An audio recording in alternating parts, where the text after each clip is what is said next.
Hello friends, तो कैसे हैं आप लोग। तो फ्रेंड्स, आज मैं आपके लिए फिर से रिवीजन सेशन लेकर के आया हुआ हूं और यहां पर आपके लिए सिलेक्टेड प्रश्न में लाया हूं आपके एग्जाम के व्यू से। ठीक है, तो जितने भी क्वेश्चन हैं आपके एग्जाम के व्यू से बहुत ही इंपॉर्टेंट होने वाले हैं एंड सिलेक्टेड क्वेश्चन हैं।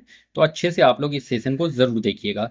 तो चलिए मैं एक एक करके भाई यहाँ पर आपसे डिस्कस कर लेता हूँ सभी प्रश्नों को। तो हमारा फर्स्ट क्वेश्चन यहाँ पर हो जाता है, काला सोना कहा जाता है। तो काला सोना किसे कहते हैं? तो पेट्रोलियम याद रख लीजिएगा। काला सोना किसे? तो पेट्रोलियम। डायरेक्ट यहीं पर याद करना है और कहीं आपको याद करने की जरूरत नहीं है, यहीं पर याद कर लेना है। तो काला सोना किसे कहा जाता है? पेट्रोलियम। अगर द्रव्य स्वर्ण भी दे देता तो द्रव्य स्वर्ण भी आपको पेट्रोलियम ही लगाना पड़ेगा। द्रव्य स्वर्ण या काला सोना दोनों में पेट्रोलियम आंसर आएगा। ठीक है। अगर आपसे यहीं पर पूछ ले कि काला हीरा किसे कहा जाता है, तो काला हीरा, काला हीरा, तो काला हीरा जो है कोयला को कहा जाता है। किसे? तो कोयला, कोल को जो है भाई काला हीरा, ब्लैक डायमंड कहा जाता है। ठीक है, तो कोल को, कोयला को काला हीरा कहा जाता है और काला सोना पेट्रोलियम को कहा जाता है। समझ में आ गया आपको? कौन सी धातु हवा के संपर्क में आने पर आग पकड़ती है? तो देखो वो कौन सा धातु है जो कि हवा के कांटेक्ट में आने पर आग पकड़ लेगा। तो याद रख लीजिएगा, सोडियम। सोडियम जो होता है हवा के कांटेक्ट में आने पर आग पकड़ लेता है एंड ये Na से इसे डिनोट करा जाता है, सोडियम Na। और इसका एटॉमिक नंबर क्या है? तो सोडियम Na11 इसका एटॉमिक नंबर हो जाता है सोडियम का, ध्यान रख लेना है आपको। धातु ऑक्साइड की प्रकृति होती है। तो देखो धातु ऑक्साइड की प्रकृति कैसी है? तो बेसिक। कैसा है? तो धातु ऑक्साइड जो है बेसिक होता है। और अगर अधातु पूछ ले कि अधातु ऑक्साइड कैसा होता है, तो याद रख लीजिएगा अधातु ऑक्साइड जो होता है वो एसिडिक इन नेचर होता है। एसिडिक इन नेचर होता है। धातु कैसा होता है? तो बेसिक होता है। एंड अधातु पूछ ले तो एसिडिक इन नेचर होता है। ध्यान में दोनों पॉइंट्स को आपको रखना होगा। फॉस्फोरस, फॉस्फोरस जो है भाई वो किसमें भंडारित किया जाता है? तो स्टोर किसमें करा जाता है? फॉस्फोरस को। फॉस्फोरस का देखो पी से डिनोट करा जाता है, P15। Phosphorus atomic number 15 and P से डिनोट करा जाता है इसे। तो फॉस्फोरस को भंडारित किसमें करते हैं, स्टोर किसमें करते हैं? तो याद रख लीजिएगा पानी में स्टोर करा जाता है। क्योंकि अगर इसे पानी में स्टोर नहीं किया जाएगा तो भाई ये इजिली जो है हवा के कॉन्टेक्ट में आकर आग पकड़ सकता है। तो इसीलिए इसे पानी में स्टोर करा जाता है फॉस्फोरस को। ठीक है। पहली बौद्ध संगति हुई, तो पहली बौद्ध संगति कहाँ पर? तो राजगिरी, याद रख लेना है। पहली बौद्ध संगति राजगीर में हुआ। टोटल बौद्ध संगति 4 हुआ था, जिसमें से पहला जो है आपके राजगीर में देखने को मिला था। वायुमंडलीय दाब मापा जाता है। तो वायुमंडलीय माप किससे? तो बेरोमीटर से मापा जाता है। वायुमंडलीय दाब, वायुमंडलीय माप किससे मापा जाता है? तो बेरोमीटर से। और इसका जो वायुमंडलीय दाब का अगर आपसे पूछ ले कि दाब का यूनिट क्या है, तो याद रखिएगा newton metre square. Newton metre square, या इसी को पास्कल भी कहा जाता है। न्यूटन मीटर स्क्वायर या पास्कल दाब का यूनिट है। एक बात यहाँ पर यह भी आपको याद रख लेना है कि अगर बेरोमीटर का जो है भाई पारा जो है, पारा जो होता है वो अगर गिरे तो समझ जाइएगा कि आंधी तूफान आने वाला है। बेरोमीटर का पारा अगर गिर जाए तो आंधी तूफान का ये क्या करता है? इंडिकेट करता है कि आंधी तूफान आने वाला है। और अगर बेरोमीटर का पारा जो है ये ऊपर चला जाए, ठीक है, ऊपर उठे, तो इसका मतलब है कि जो आपका मौसम है वो क्या रहेगा? तो शांत रहने वाला है। मौसम शांत रहने वाला है। पारा गिर गया तो आंधी तूफान आने का है इंडिकेशन, एंड पारा उठा हुआ है तो समझ लीजिए मौसम शांत रहने वाला है। ओके। गुरुत्वाकर्षण का मान सबसे अधिक होता है। तो याद रख लीजिएगा ध्रुव पर जो होता है गुरुत्वाकर्षण का मान सबसे अधिक होता है। वही जो ग्रेविटी होता है उसका मान जो है ध्रुव पर सबसे ज्यादा होता है, ध्रुव का मान। ठीक है। बक्सर का युद्ध कब हुआ? तो भाई बक्सर का युद्ध 1764 में देखने को मिला था। वो भी कब? तो अक्टूबर 1764। अक्टूबर 1764 में बक्सर का युद्ध देखने को मिला था। एंड किसके किसके बीच में? तो याद रख लीजिएगा अंग्रेज, अंग्रेज और एक था त्रिगुटी सेना। मतलब कि कौन कौन थे? तो 3 इसमें थे, तिलगुटी सेना या त्रिगुटी सेना इसे कहा जाता है। तो इसमें कौन कौन था? तो एक याद रख लीजिएगा बंगाल का नवाब जो है मीर कासिम, बंगाल का नवाब मीर कासिम था फर्स्ट नंबर पे। दूसरा इसमें कौन था? तो दिल्ली का नवाब था शाह आलम द्वितीय। आलम शाह आलम द्वितीय जो है दिल्ली का नवाब, ये भी था। एंड थर्ड इसमें कौन था? तो थर्ड इसमें था भाई अवध का नवाब शुजाउद्दौला, शुजाउद्दौला। तो ये तीन थे जिसे कि तिलगुटी सेना भी कहा जाता। तो मीर बंगाल का नवाब मीर कासिम, दिल्ली का नवाब शाह आलमगीर एंड आपके अवध का नवाब शुजाउद्दौला। तो ये तीनों और कौन थे, तो वर्सेस अंग्रेज थे। तो अंग्रेज और इन तीनों के बीच में हुआ था। और अंग्रेज की तरफ से नेतृत्व किसने करा था, तो याद रख लीजिएगा हेक्टर मुनरो ने अपने सेना का नेतृत्व किया था। अंग्रेज की तरफ से हेक्टर मुनरो ने सेना का नेतृत्व किया था, ठीक है। और इस युद्ध में, बक्सर के युद्ध में जो है अंग्रेज का जीत हुआ था। किसका जीत हुआ था, तो अंग्रेज जीत गए थे, ध्यान में जरूर रख लीजिएगा। और जो ये त्रिगुटी सेना था, इन लोगों का हार हो गया था इसमें, ठीक है, हार हो गया था।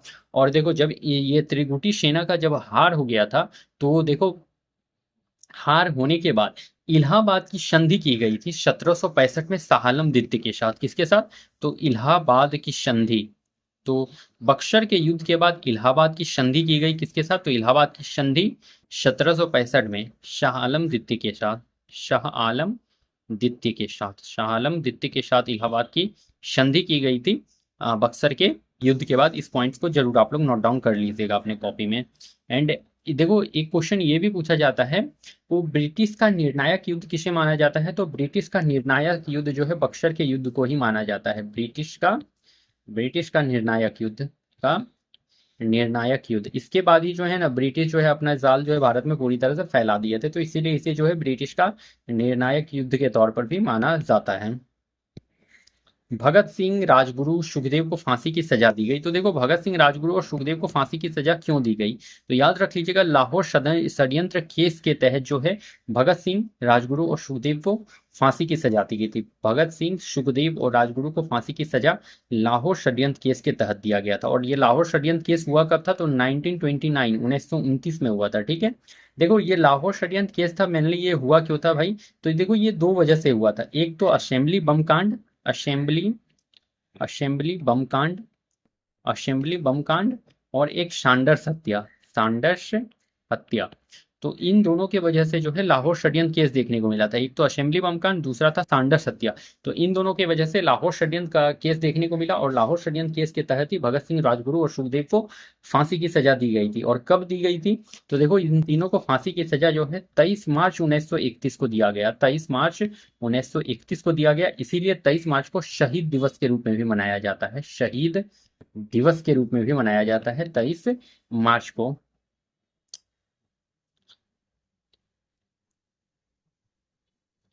HSRA की स्थापना की गई। HSRA Hindustan socialist Republican army, Hindustan socialist Republican army की स्थापना कब की गई, तो याद रख लीजिएगा सितंबर 1928 में HSRA की स्थापना की गई। स्थापना किया किसने था, तो याद रखना है चंद्रशेखर आजाद, चंद्रशेखर आजाद और भगत सिंह ने जो है HSRA की स्थापना की थी। चंद्रशेखर आजाद और भगत सिंह ने HSRA की स्थापना करी थी। कहां पर करी थी, तो दिल्ली में करा था। और कहां पर, तो फिरोज शाह कोटला मैदान में। कहां पर, तो दिल्ली में करा था, फिरोज शाह कोटला मैदान में। HSRA की दो प्रमुख घटना आप लोग जरूर याद रख लीजिएगा। एक तो याद रख लीजिएगा सांडर्स की हत्या, सांडर्स हत्या, ये HSRA का एक प्रमुख घटना है जो कि 1928 में ये हुआ था, ठीक है। और दूसरा एक याद रख लीजिएगा भाई असेंबली बम कांड, असेंबली बम कांड। तो सांडर्स हत्या और असेंबली बम कांड ये HSRA का दो प्रमुख घटना है। और ये असेंबली बम कांड कब हुआ था, तो अप्रैल 1929 में देखने को मिला था। अप्रैल 1929 को देखने को मिला था। इस आपसे ये पूछा जाएगा कि सांडर्स हत्या में एक्चुअली शामिल कौन कौन थे। तो सांडर्स हत्या में देखो भाई याद आपको क्या क्या रख लेना है। तो सांडर्स हत्या में कौन कौन शामिल थे, तो याद रख लीजिएगा भगत सिंह, राजगुरु, सुखदेव, और चंद्रशेखर आजाद। तो सांडर्स हत्या में कौन कौन, भगत सिंह, राजगुरु, सुखदेव और चंद्रशेखर आजाद शामिल थे। और वहीं अगर असेंबली बम कांड में पूछे कौन कौन शामिल थे, तो याद रख लीजिएगा भगत सिंह और बटुकेश्वर दत्त। तो असेंबली बम कांड में भगत सिंह और बटुकेश्वर दत्त, सांडर्स हत्या में भगत सिंह, राजगुरु और सुखदेव और चंद्रशेखर आजाद शामिल थे। तो आई होप आप लोगों को यहाँ तक क्लियर हो गया होगा। और इसी के बाद ही जो है लाहौर षड्यंत्र केस देखने को मिला था सांडर्स हत्या और असेंबली बम कांड की वजह से, और जिसके तहत जो है भगत सिंह, राजगुरु, सुखदेव को फांसी की सजा दी गई और चंद्रशेखर आजाद ने अल्फ्रेड पार्क में खुद को गोली मार लिए थे, ठीक है। HRA की स्थापना हुई। तो HRA 1924 में स्थापना हुआ है। HRA का मतलब हो गया भाई हिंदुस्तान रिपब्लिकन आर्मी, और इसका स्थापना 1924 में देखने को मिला था HRA का स्थापना। HRA का स्थापना 1924 में देखने को मिला था, जरूर ध्यान में आप लोगों को रखना है। HRA 1924 में स्थापना इसका हुआ था।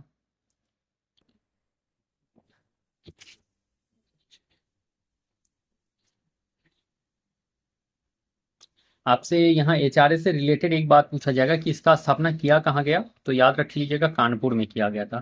कानपुर में किसने करा था? सचिंद्र नाथ सान्याल, याद रख लीजिएगा सचिंद्र नाथ सान्याल के द्वारा जो है HRA की स्थापना की गई, सचिंद्र नाथ सान्याल के द्वारा 1924 में। इसका मेन उद्देश्य क्या था भाई, तो याद रख लीजिएगा कि क्रांतिकारी गतिविधि को बढ़ाना। क्या काम था? तो क्रांतिकारी जो थे गतिविधि, उसको क्या करना था, तो क्रांतिकारी गतिविधि को बढ़ाना, क्रांतिकारी गतिविधि को क्या करना था, बढ़ाना। और भारत में समाजवादी गणतंत्र की स्थापना करना, भारत में समाजवादी गणतंत्र की स्थापना करना और क्रांतिकारी गतिविधि को बढ़ाना, इसका मेन दो उद्देश्य था। ठीक है, इसमें आपसे सदस्य पूछा जाएगा मेंबर कौन कौन थे, तो याद रख लीजिएगा चंद्रशेखर आजाद, चंद्रशेखर आजाद। उसके बाद याद रख लीजिएगा भगत सिंह, भगत सिंह। नेक्स्ट याद रख लीजिएगा राम प्रसाद बिस्मिल, राम प्रसाद बिस्मिल। नेक्स्ट याद रख लीजिएगा अशफाक उल्लाह खां, अशफाक उल्लाह खां। नेक्स्ट याद रख लीजिएगा रोशन सिंह, रोशन सिंह। और नेक्स्ट याद रख लीजिएगा राजेंद्र लहरी, राजेंद्र लहरी याद रख लीजिएगा। ये सभी इसके मेंबर हो जाते हैं। गदर पार्टी की स्थापना कब हुई, तो वही गदर पार्टी की स्थापना 1913 में हुआ था।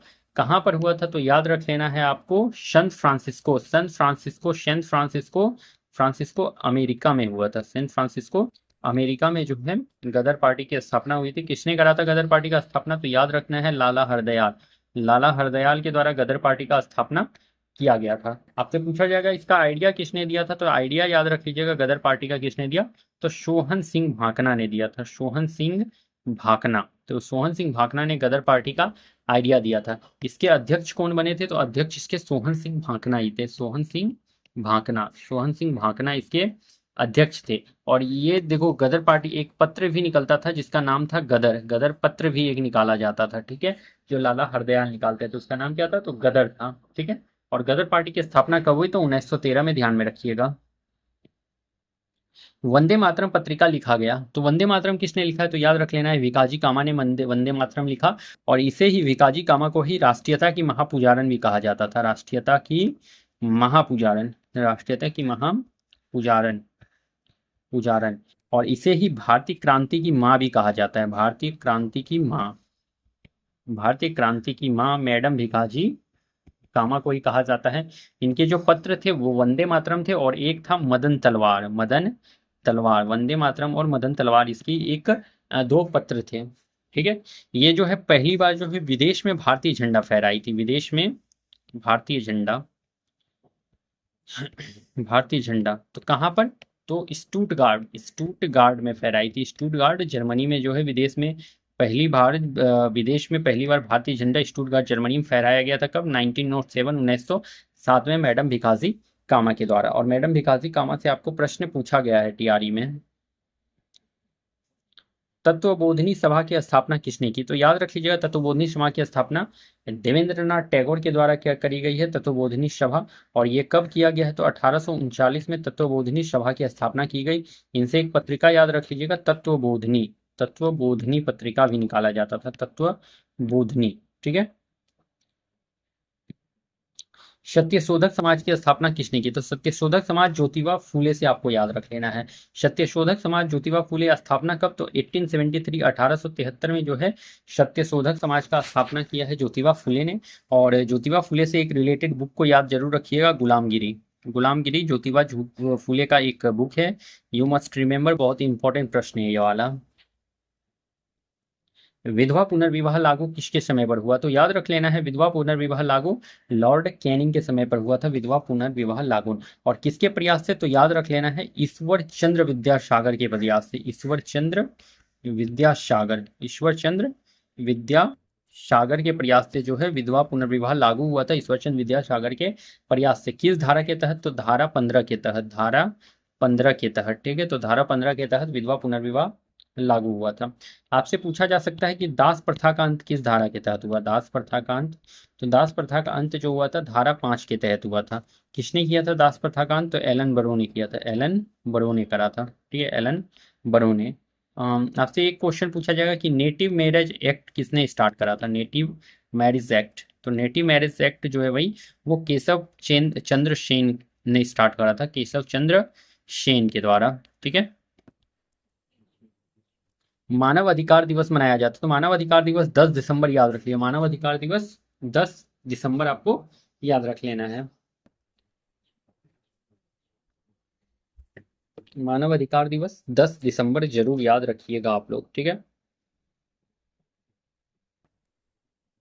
दक्षिण शिक्षा समाज की स्थापना किसने की। तो दक्षिण शिक्षा समाज मतलब का स्थापना किसने किया था, ये पूछा है। दक्षिण शिक्षा समाज का स्थापना, तो याद रख लीजिएगा बाल गंगाधर तिलक ने जो है दक्षिण शिक्षा समाज का स्थापना किया था। बाल गंगाधर तिलक ने। ठीक है। दक्षिण शिक्षा समाज किसने स्टार्ट करा है, तो वही बाल गंगाधर तिलक ने, जिसे डेक्कन एजुकेशन सोसाइटी भी कहा जाता है। डेक्कन एजुकेशन सोसाइटी बाल गंगाधर तिलक ने। और इनकी एक पत्रिका जरूर याद रख लीजिएगा, मराठा, बाल गंगाधर तिलक का। और एक याद रख लीजिएगा केसरी, मराठा और केसरी। मराठा किस भाषा में भाई, तो मराठा इंग्लिश भाषा में छपता था। एंड केसरी किस भाषा में, तो केसरी भाई मराठा भाषा में छपता था, मराठा भाषा में छपता था। क्लियर है। सुधारक पत्रिका किसने लिखी, तो सुधारक गोपाल कृष्ण गोखले। सुधारक किसने लिखा है, तो गोपाल कृष्ण गोखले। और ये गांधी जी के राजनीतिक गुरु थे, गांधी जी के राजनीतिक गुरु, गांधी जी के पॉलिटिकल लीडर थे गोपाल कृष्ण गोखले। तो गांधी जी के राजनीतिक गुरु गोपाल कृष्ण गोखले। टीआरई में पूछा गया प्रश्न है भाई ये वाला।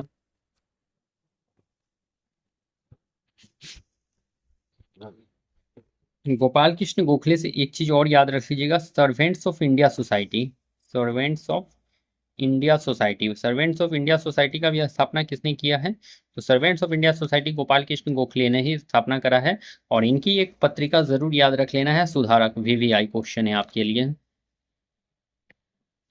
पुणे सार्वजनिक सभा की स्थापना किसने की, तो भाई पुणे सार्वजनिक सभा महागोविंद रनाडे। ये भी टीआरई का पूछा गया प्रश्न है, टीआरई का पूछा हुआ प्रश्न है कि पुणे सार्वजनिक सभा इसकी स्थापना किसने की, तो महागोविंद रनाडे ने। कहाँ पर, तो मुंबई में, मुंबई में। ठीक है। तो मुंबई में इसका स्थापना किया गया था, पुणे सार्वजनिक सभा का। एक आपसे पूछा जाएगा सोशल कॉन्फ्रेंस का स्थापना किसने किया है, तो सोशल कॉन्फ्रेंस का भी स्थापना जो है महागोविंद रनाडे ने करा है, सोशल कॉन्फ्रेंस। कब, तो 1870 में, 1870 में सोशल कॉन्फ्रेंस का स्थापना महागोविंद रनाडे के द्वारा। यहीं पर आप लोगों को याद करना है, घर के लिए कुछ भी नहीं छोड़ना है भाई, जो याद करना है यही करना है। देखो मैं एक ही क्वेश्चन में कम से कम आपको 3-4 क्वेश्चन तो जरूर बताता हुआ जा रहा हूँ, जिससे कि आपका क्वेश्चन के साथ बहुत सारा आंसर क्लियर होता जाए। तो इसीलिए ध्यान से देखिए, अच्छा है सेशन, बेनिफिशियल है। कम टाइम में ज्यादा क्वेश्चन कवर कराने की कोशिश में कर रहा हूँ यहाँ पर। तो हमारा नेक्स्ट क्वेश्चन है, सत्यार्थ प्रकाश की रचना किसने की, तो सत्यार्थ प्रकाश जो है स्वामी दयानंद सरस्वती के द्वारा रचना किया गया था, स्वामी दयानंद सरस्वती के द्वारा रचना। इन्होंने ही एक स्टेटमेंट दिया था, वेदों की ओर लौटो, वेदों की ओर लोटो, वेदों की ओर लोटो, स्वामी दयानंद सरस्वती। इन्होंने ही आर्य समाज का भी स्थापना किया है, आर्य समाज। तो आर्य समाज के संस्थापक स्वामी दयानंद सरस्वती। और कब इसका स्थापना, तो 1875 में स्थापना किया गया। इसके बाद एक याद रख लीजिएगा कि स्वामी दयानंद सरस्वती ने शुद्धिकरण आंदोलन भी चलाया था, शुद्धिकरण आंदोलन। शुद्धिकरण आंदोलन भी स्वामी दयानंद सरस्वती के द्वारा ही चलाया गया है। दीन ए इलाही धर्म किसने बनाया, तो भाई दीन ए इलाही धर्म बनाया किसने, तो अकबर, याद रख लीजिएगा।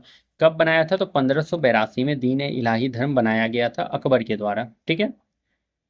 आपसे क्वेश्चन पूछा जाएगा कि दीन ए इलाही धर्म को मानने वाला एक हिंदू कौन था, तो देखो बीरबल, बीरबल ही एकमात्र हिंदू था जो दीन ए इलाही धर्म को मानता था। तो दीन ए इलाही धर्म को मानने वाला एकमात्र हिंदू बीरबल हो जाता है। दीन ए इलाही धर्म का पहला गुरु कौन था, पहला गुरु अगर पूछ ले कि दीन ए इलाही धर्म का पहला गुरु, तो याद रख लीजिएगा अबुल फजल, अबुल फजल दीन ए इलाही धर्म का पहला गुरु हो जाते हैं। पानीपत का प्रथम युद्ध हुआ, तो याद रखना है 21 अप्रैल 1526 को पानीपत का पहला युद्ध हुआ। और यही वो युद्ध था जिसमें पहली बार तोप का यूज किया गया था, पहली बार तोप का यूज किया गया था पानीपत के प्रथम युद्ध में। इसमें देखो बाबर ने तुगलमा युद्ध पद्धति यूज किया था, कौन सा पद्धति, तो बाबर ने तुगलमा युद्ध पद्धति का यूज किया था पानीपत के प्रथम युद्ध में, तुगलमा युद्ध पद्धति का यूज किया था। ठीक है। ये देखो इसमें हुआ क्या था, तो हुआ किसके किसके बीच था, तो याद रख लेना है बाबर और इब्राहिम लोदी के बीच में हुआ था। बाबर और इब्राहिम लोदी, इब्राहिम लोदी। और इसमें हारा कौन था, तो हारा था इब्राहिम लोदी, हारा था। बाबर का जीत हुआ था। ठीक है, जीत हुआ था।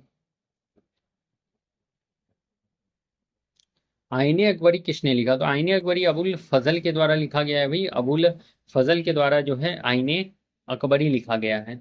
अगर आपसे अकबर नामा पूछ ले, अकबर नामा, तो अकबरनामा किसने लिखा है, तो देखो ये भी अकबरनामा भी अबुल फजल ने लिखा है। और इस अकबरनामा में जो है अकबर का जीवनी लिखा गया है। अकबर का जीवनी, अकबर के लाइफ के बारे में टोटल लिखा गया है अकबर नामा में। और अकबरनामा किस लैंग्वेज में लिखा जाता, तो याद रख लीजिएगा फारसी भाषा में लिखा गया है अकबर नामा को।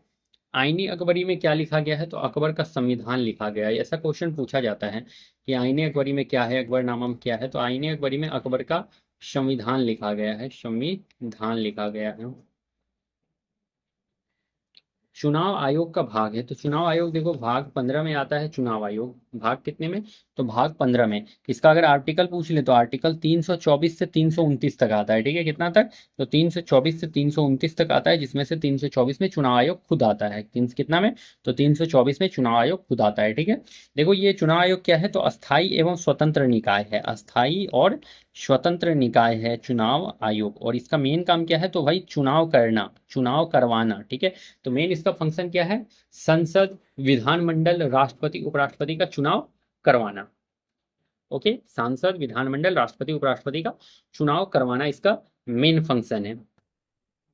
ओके, अगर आपसे पूछा जाएगा कि इस चुनाव आयोग की स्थापना कब हुई थी, तो याद रख लीजिएगा कि 25 जनवरी 1950 को चुनाव आयोग की स्थापना हुई थी। 25 जनवरी 1950, 25 जनवरी 1950 को चुनाव आयोग की स्थापना हुई थी। और इसीलिए जो है 25 जनवरी को वही मतदाता दिवस मनाया जाता है, राष्ट्रीय मतदाता दिवस मनाया जाता है 25 जनवरी को ही। इसका चुनाव आयोग का मुख्यालय कहाँ है, तो याद रखना है दिल्ली में चुनाव आयोग का मुख्यालय है। एंड एक बात जरूर आप लोग इस बात को जरूर याद रखेंगे कि 1989 तक जो है चुनाव आयोग या निर्वाचन आयोग था वो एक सदस्यीय था। 1989 तक, 1989 तक एक सदस्य था। इसके बाद जो है ये 1989 के बाद ये 3 सदस्य बन गया था, 3 सदस्य बन गया था। और 1993 में इसे फाइनली जो है 3 सदस्य किया गया है, 3 सदस्य। अगर फाइनली पूछ ले कि 1993 में जो है इसे 3 सदस्य कर दिया गया है। ठीक है,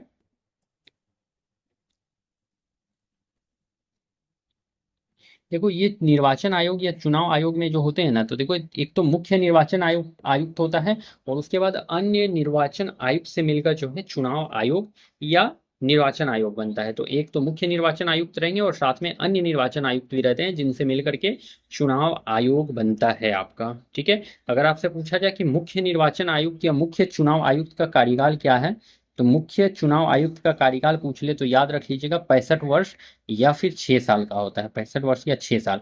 अगर आपसे पूछ ले कि अन्य चुनाव आयुक्त जो होते हैं उनका कार्यकाल कितना होता है, तो याद रख लेना अन्य कार्य चुनाव आयुक्त का 62 साल या फिर 6 वर्ष, 62 साल या फिर 6 वर्ष। जो पहले पूछ जाए, या तो 62 साल पहले हो जाए या फिर 6 साल पहले हो जाए, जो पहले हो जाए उस अकॉर्डिंग से उन्हें डिजाइन करना पड़ेगा अपना। ये अपना आखिर रेसिग्नेशन लेटर देते किसे हैं, तो याद रख लेना है त्यागपत्र जो है ये राष्ट्रपति को देते हैं। किसे, तो प्रेसिडेंट को ये अपना त्याग पत्र देते हैं चुनाव आयुक्त लोग। ठीक है, इसको हटाता कौन है, अगर देखो चुनाव आयोग को हटाना होगा, चुनाव आयुक्त को हटाना होगा, तो इसे सुप्रीम कोर्ट के जज को जैसे हटाते हैं उस पॉलिसी से जो है इनको भी हटाया जाता है। ठीक है, अगर इनका मेन वर्क आपसे पूछ ले तो याद रख लीजिएगा मेन वर्क क्या क्या है, तो पहले तो मतदाता चुनाव कराना इनका मेन काम है। दूसरा काम याद रख लीजिएगा कि निर्वाचन क्षेत्र का ये लोग परिसीमन करते हैं, मतलब कि कहाँ पे निर्वाचन क्षेत्र है उसका ये लोग परिसीमन करेंगे। उसके बाद ये लोग जो वोटर लिस्ट है भाई, मतदाता सूची, उसे तैयार करते हैं ये लोग। उसके बाद इसका थर्ड काम याद रख लीजिएगा, थर्ड का काम याद रख लीजिएगा, ये लोग हाँ राजनीतिक पार्टी को जो है ये लोग मान्यता देते हैं। क्या करते हैं, तो राजनीतिक पार्टी को ये लोग मान्यता देते हैं। ये लोग जो है चुनाव चिन्ह देते हैं, चुनाव आयोग ही चुनाव चिन्ह देते हैं। जैसे कि किसी भी पार्टी को, जैसे कि आपको अभी देख रहे हो कि बीजेपी को कमल का फूल मिला हुआ है, तो ये लोग क्या करते हैं, तो चिन्ह भी ये लोग देते हैं चुनाव आयोग ही चिन्ह देता है। अब जैसे आप लोग देखते हैं कांग्रेस का जो है पंजा छाप है, तो उसे चुनाव आयोग ने ही चिन्ह दे रखा है पंजा छाप। तो चुनाव चिन्ह भी देते हैं यही लोग। ये लोग क्या करते हैं, चुनाव करवाते भी हैं और चुनाव रद्द भी करते हैं। दोनों काम ये लोग कर सकते हैं, चुनाव करा भी सकते हैं, चुनाव रद्द भी करा सकते हैं, ठीक है। और यही लोग जो है चुनाव आयोग जो ही ये आचार संहिता भी लागू करता है, चुनाव आयोग ही आचार संहिता भी लागू करता है, ठीक है। आई होप आपको चुनाव आयोग से रिलेटेड जितने भी प्रश्न थे वो यहाँ से क्लियर हो गए होंगे। और टीआरई 4 में देख लो, चुनाव आयोग से प्रश्न जरूर देखने को मिलेगा, क्योंकि चुनावी साल है तो चुनाव आयोग से क्वेश्चन बनता है। तो फ्रेंड्स, हमारा आज का सेशन यहाँ पर कंप्लीट होता है। और देखो, मैंने एक ही क्वेश्चन में, स्लाइड में कम टाइम में ज़्यादा क्वेश्चन कवर कराने की कोशिश की है, तो पूरा जरूर देखिए। तो चलिए, मैं फिर मिलता हूँ कल किसी नेक्स्ट सेशन में। तब तक के आप लोगों को thank you and best of luck.